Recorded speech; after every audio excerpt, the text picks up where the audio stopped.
देख रहे हैं सिटी इंडिया न्यूज चैनल, हक की आवाज। इस न्यूज के पेश करता है कॉस्मिक पिक्सल। एक बार जो खाए यहाँ, बार बार आने को चाहे यहाँ।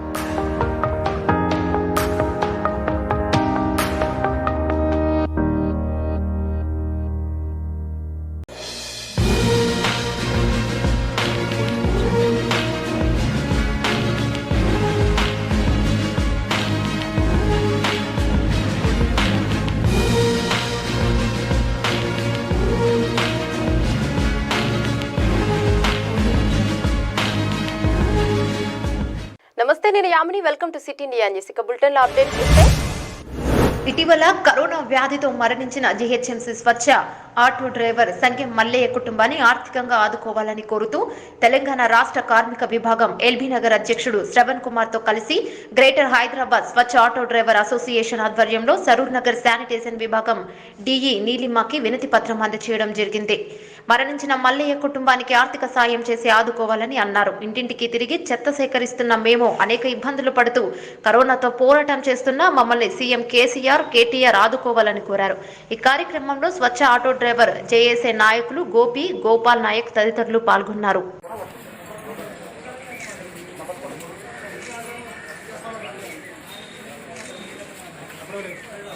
డ్రైవర్ మల్లయ్య గారు చనిపోవడం చాలా బాధాకరము. అలాగే మల్లయ్య కుటుంబము, ముగ్గురు పిల్లలు వీధిన పడే పరిస్థితి ఉన్నది. జిహెచ్ఎంసీ కమిషనర్ గారికి ఒకటే మనవి చేసుకుంటున్నాము. ప్రభుత్వం తరఫున మల్లయ్య గారికి ఏవైతే డబ్బులు ప్రభుత్వం తరఫున ఇప్పియాలని కోరుకుంటున్నాము. అంతేకాకుండా రేపు భవిష్యత్తులో స్వచ్ఛ ఆటో డ్రైవర్లు ఇంటింటికి తిరిగి చెత్త సేకరిస్తారు. ఏ ఇంట్లో ఏముందో తెలియదు. కాబట్టి ఏంటంటే వాళ్ళకు కూడా ప్రభుత్వానికి రిక్వెస్ట్ చేసుకుంటున్నాము. వాళ్ళకు ఏదన్నా ఒకటి ఇన్సూరెన్స్ రూపాన వాళ్ళకు ఇన్సూరెన్స్ కడితే వాళ్ళకు రేపు వాళ్ళ కుటుంబాలు వీధిలో పడాయని చెప్పేసి అని మేము కోరుకుంటున్నాము. అంతేకాకుండా రేపు భవిష్యత్తులో కరోనా అనేది కొద్దిగా తగ్గుముఖం పట్టినాక తర్వాత కూడా వాళ్ళు ఇంటింటికి తిరిగి ఏ వ్యాధి తెచ్చుకుంటారో ఏమో తెలియదు. వాళ్ళకు ప్రభుత్వం తరఫున ఒక హెల్త్ కార్డు అనేది ప్రొవైడ్ చేయాలని చెప్పేసి మేము మనం చేసుకుంటున్నాం. మేము కార్మికులు ఉన్నాము. మాకు ఈరోజు మల్లయ్య అనే నిన్న కరోనా వ్యాధి వచ్చి స్వచ్ఛ ఆటో ఇంటింటి చెత్త సేకరణ చేస్తూ ఉంటాడు. ఆయన ఈ కరోనా వైరస్ రావడం వల్ల చనిపోవడం జరిగింది. మా కార్మికులందరూ ఇంటింటి చెత్త తీయడానికి ఇప్పటికీ చాలా భయంకరంగా ఉంది. గవర్నమెంట్ నుంచి ఎలాంటి హెల్త్ కార్డులు కానీ ఇన్సూరెన్స్లు కానీ ఏవి లేవు. కేటీఆర్ గారు హెల్త్ మినిస్టర్ గారు మా మీద దయ ఉంచి గ్రేటర్ హైదరాబాద్లో చేస్తున్న స్వచ్ఛ ఆటో డ్రైవర్లకు, రిక్షా కార్మికులందరికీ మాకు హెల్త్ కార్డులు కానీ ఈ కరోనా వల్ల వచ్చే చనిపోతే మా ఫ్యామిలీ రోడ్డు మీద పడే పరిస్థితి వస్తుంది. మాకు ఇంతవరకు మాస్కులు కానీ బ్లౌజులు కానీ జిహెచ్ఎంసీ వారు కూడా ఇవ్వట్లేదు. కేసీఆర్ దృష్టికి ఇది వెళ్ళి మాకు ప్రతి ఒక్క కార్మికునికి బ్లౌజులు కానీ మాస్కులు కానీ ఇచ్చి కోవిడ్-19 నుంచి మమ్మల్ని కాపాడవలసిందిగా కేసీఆర్ గారిని కోరడం జరుగుతుంది. ఈరోజు ఎల్బీ నగర్లో మల్లయ్య అనే వ్యక్తి చనిపోయినందుకు మేము ఒక 300 మంది ఇక్కడ హెడ్ ఆఫీస్కి రావడం జరిగింది. మేడం గారు కూడా చెప్పారు, మీకు గవర్నమెంట్ నుంచి వచ్చే సాయం మా వంతు మేము సాయం చేస్తాము, మీరు గిట మీ వరకు మీరు హెడ్ ఆఫీస్కి కూడా వెళ్ళి చెప్పండి అని చెప్పడం జరిగింది. మేము హెడ్ ఆఫీస్లో కూడా చెప్తాము. ఇది కేసీఆర్ దృష్టికి వెళ్ళి మా స్వచ్ఛ ఆటో డ్రైవర్లు కేసీఆర్ గారు ఇచ్చిన ఆటోలే అవి దృష్టి పెట్టుకొని మాకు కోవిడ్-19 నుంచి మమ్మల్ని కాపాడవలసిందిగా కేసీఆర్ గారిని తెలంగాణ గవర్నమెంట్ని కోరడం జరుగుతుంది. జగిత్యాల జిల్లా రాయికల్ మండలం ఇట్క్యాలలో దివంగత మాజీ ముఖ్యమంత్రి వైఎస్ రాజశేఖర రెడ్డి జయంతి వేడుకలను ఇట్క్యాలలో నిర్వహించారు. ఉమ్మడి రాష్ట్రంలో రాష్ట్రానికి చేసిన సేవలను గుర్తు చేస్తూ పేద మధ్యతరగతి వాళ్లకు ఎన్నో సేవలు చేశారని, వారి సేవలు చిరస్మరణీయమని అన్నారు. ఈ కార్యక్రమంలో పోతవేని రాజేందర్, మాజీ ఎంపీపీ రంగారెడ్డి, ఆదిరెడ్డి, కుంట గంగారెడ్డి, మాజీ సర్పంచ్ శ్రీను, కడర్ల శేఖర్, జలంధర్, మహిపతి రెడ్డి, మురళి, నాగిరెడ్డి, వైఎస్ఆర్ అభిమానులు, నాయకులు పాల్గొన్నారు.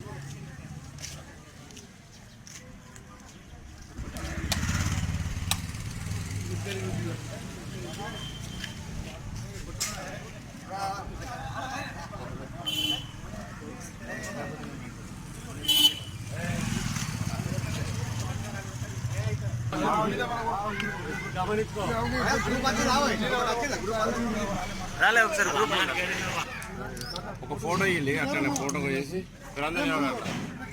ఫోటో జోహార్ వైఎస్ రాజశేఖర రెడ్డి, జోహార్ వైఎస్ రాజశేఖర రెడ్డి. జగిత్యాల జిల్లా రాయికల్ మండలం 1,00,000 మొక్కలు నాటుతాం. రాయికల్ పట్టణంలోని 11వ వార్డులో వార్డు కౌన్సిలర్ మేకల సునీత రమేష్ ఆధ్వర్యంలో లయన్స్ క్లబ్ సహకారంతో హరితహారం కార్యక్రమాన్ని నిర్వహించారు. ఈ కార్యక్రమానికి ముఖ్య అతిథిగా హాజరైన డిఎఫ్ఓ వెంకటేశ్వరరావు మాట్లాడుతూ హరితహారం కార్యక్రమం వేగవంతం చేయాలని, గడువు ముగిసేలోగా టార్గెట్ పూర్తి చేయాలని ఆయన అన్నారు.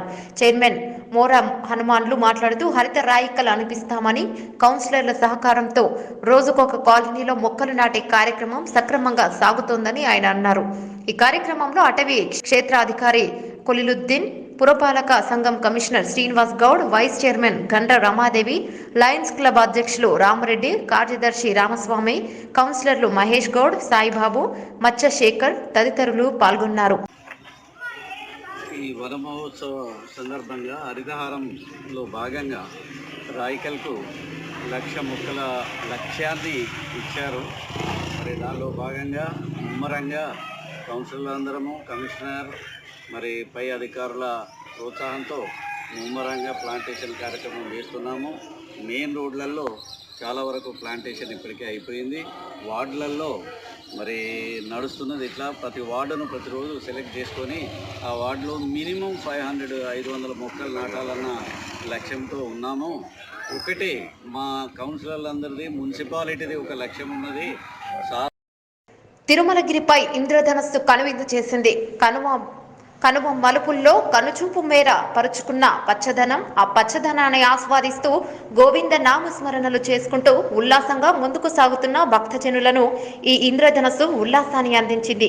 సుదూర తీరాల నుంచి ఎగురుకుంటూ వచ్చి కొండ కొమ్మలపై సేద తీరుతున్న మేఘాలు, అక్కడక్కడ జలపాత సోయగాలు, తిరుమల ఘాట్ రోడ్లో ప్రస్తుతం కనువిందు చేస్తున్న ప్రకృతి అందాలు తిరుమలగిరికి సరికొత్త శోభను అందించాయి. ఇంద్రధనస్సును మురిపించేలా నీలాకాశంలో అద్భుతమైన దృశ్యకావం వెంకన్న భక్తులను ఆకట్టుకుంటుంది. Visakha LG Polymers gas leakage దుర్ఘటనపై ఏపీ ప్రభుత్వం నియమించిన హైపవర్ కమిటీ ముఖ్యమంత్రి వైఎస్ జగన్మోహన్ రెడ్డికి తుది నివేదిక సమర్పించిన మరుసటి రోజు కీలక పరిణామం చోటు చేసుకుంది. ఎల్జీ పాలిమర్స్ సీఈఓ సహా 12 మందిని పోలీసులు అరెస్ట్ చేశారు. LG Polymers CEO Sunki Jiang, director DS Kim, additional director PCC Mohan రావుతో పాటు మరో 9 మందిని పోలీసులు అరెస్ట్ చేశారు. వీరిపై పలు సెక్షన్ల కింద కేసులు నమోదు చేశారు. పాలిమర్స్ గ్యాస్ లీకేజీ దుర్ఘటనపై ఏపీ ప్రభుత్వం నియమించిన హైపవర్ కమిటీ సమర్పించిన నివేదికలో సంచలన విషయాలు వెల్లడించింది. ఈ దుర్ఘటనకు సంబంధించి అనేక కోణాలు అధ్యయనం చేసిన నీరబ్ కుమార్ నేతృత్వంలోని కమిటీ 4,000 పేజీల నివేదికలో కీలక విషయాలను వెల్లడించింది. యాజమాన్యం నిర్లక్ష్యం వల్ల స్టెరైన్ ట్యాంకుల్లో ఉష్ణోగ్రత పెరిగి ప్రమాదానికి దారితీసిందని కమిటీ నివేదికలో పేర్కొంది. ఈ క్రమంలో 12 మంది అధికారుల అరెస్టు సంచలనంగా మారింది. కరోనా ప్రభావం మధ్యతరగతి జీవితాలను అతలాకుతలం చేస్తోంది. కరోనా దెబ్బతో బ్రతుకు తెరువు కరువైంది. తాను కొన్న ఆటో వాయిదాలు చెల్లించలేక ప్రైవేట్ ఫైనాన్స్ సంస్థల ఒత్తిడితో మనస్తాపానికి గురై ఆత్మహత్య చేసుకున్న ఘటన చెండూరు మండలం కొండాపురం గ్రామానికి చెందిన గడ్డం శ్రీకాంత్ అనే 22 ఏళ్ల యువకుడు నిన్న సాయంత్రం పురుగుల మందు తాగి ఆత్మహత్య చేసుకున్నాడు. ఇటీవల కాలంలో ఫైనాన్స్ లో ఆటో కొని నడుపుకుంటూ జీవనం సాగిస్తున్న శ్రీకాంత్ కరోనా నేపథ్యంలో లాక్డౌన్ కారణంగా వాహనం నడకపోవడంతో ఫైనాన్స్ చెల్లింపులు చేయాలని ఒత్తిడి చేయడంతోనే నేను చనిపోతున్నానంటూ సూసైడ్ నోట్ రాసి తన జేబులో పెట్టుకుని పురుగుల మందు తాగి మరణించాడు. ఈ విషయంపై తల్లిదండ్రులు గడ్డం రాములు, వెంకటమ్మ స్థానిక పోలీస్ స్టేషన్లో ఫైనాన్స్ సిబ్బందిపై ఫిర్యాదు చేశారు. మంచిర్యాల జిల్లా జైపూర్ మండలం కేంద్రంలోని సింగరేణి విద్యుత్ థర్మల్ పవర్ ప్లాంట్లో 1వ యూనిట్కు ఓవర్ హ్యాలింగ్ షట్డౌన్ సంబంధించిన పనులు నిమిత్తం ఇతర రాష్ట్రాల నుంచి వచ్చిన కార్మికులకు హోమ్ క్వారంటైన్ స్టాపులు వేసి ఉండగా వారితో ఎలా పనులు జరిపిస్తున్నారంటూ Power Make projects limited company ముందు కార్మికులు, కాంట్రాక్టర్లు నిరసనకు దిగి ధర్నా నిర్వహించారు. Power Make company GM Shankarrao కావాలనే ఉద్దేశపూర్వకంగా బయట రాష్ట్రాల కార్మికులను తీసుకువచ్చి పనులు చేపిస్తున్నారని కార్మికులు మండిపడ్డారు. ఆ కార్మికులను 14 రోజుల వరకు పనులను తీసుకోవద్దని కంపెనీ ముందు ఆందోళన వ్యక్తం చేశారు. Telangana government rules power Make company పాటించడం లేదని వారు ఆవేదన వ్యక్తం చేశారు. ఇకనైనా ఇతర రాష్ట్రాల నుంచి వచ్చిన కార్మికులను క్వారంటైన్ పూర్తయ్యాకే పనుల్లోకి తీసుకోవాలని వారు డిమాండ్ చేశారు. విశాఖ ఏజెన్సీ కొత్తగూడెం వీధి ప్రాంతం నుండి ఇతర రాష్ట్రాలకు లారీలో తరలిస్తున్న 1,200 కిలోల గంజాయిని మంగళవారం కృష్ణాదేవిపేట పోలీసులు పట్టుకున్నారు. ఒరిస్సా రాష్ట్రానికి చెందిన లారీ డ్రైవర్ మరియు పాంగి అర్జున్ అదుపులోకి తీసుకోవడం జరిగింది. కృష్ణాదేవిపేట ఎస్ఐ సిహెచ్ భీమరాజు తెలిపిన వివరాల ప్రకారం స్వాధీనం చేసుకున్న గంజాయి విలువ బయట రాష్ట్రాల్లో కోటి రూపాయలకు పైగా ఉంటుందని గంజాయి తరలిస్తున్న 2 వ్యక్తులను అరెస్టు చేసి లారీ స్వాధీనం చేసుకున్నామన్నారు. పోలీసులకు అందిన ముందస్తు సమాచారం మేరకు దారి కాసి కేడపేట సమీపంలో పట్టుకున్నామని పోలీసులు తెలిపారు.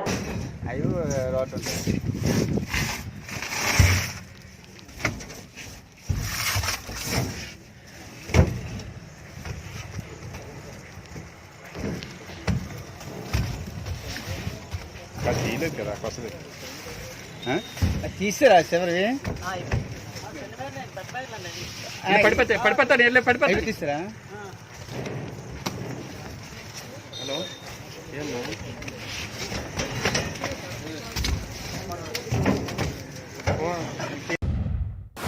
ఇవి వాళ్ళ బులెటిన్లోని అప్డేట్స్. మరో బులెటిన్లో మళ్ళీ కలుద్దాం. అంతవరకు చూస్తూనే ఉండండి సిటీ ఇండియా న్యూస్.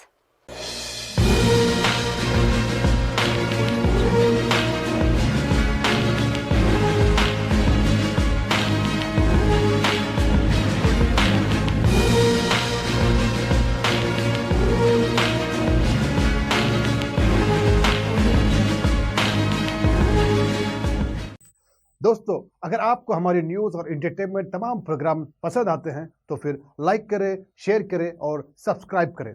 और हाँ, बेल आइकॉन दबाना ना भूलें ताकि आप हमारी हर न्यूज़ और हर एंटरटेनमेंट प्रोग्राम से अपडेट रहें। देखते रहिए सिटी इंडिया न्यूज़, हक की आवाज़।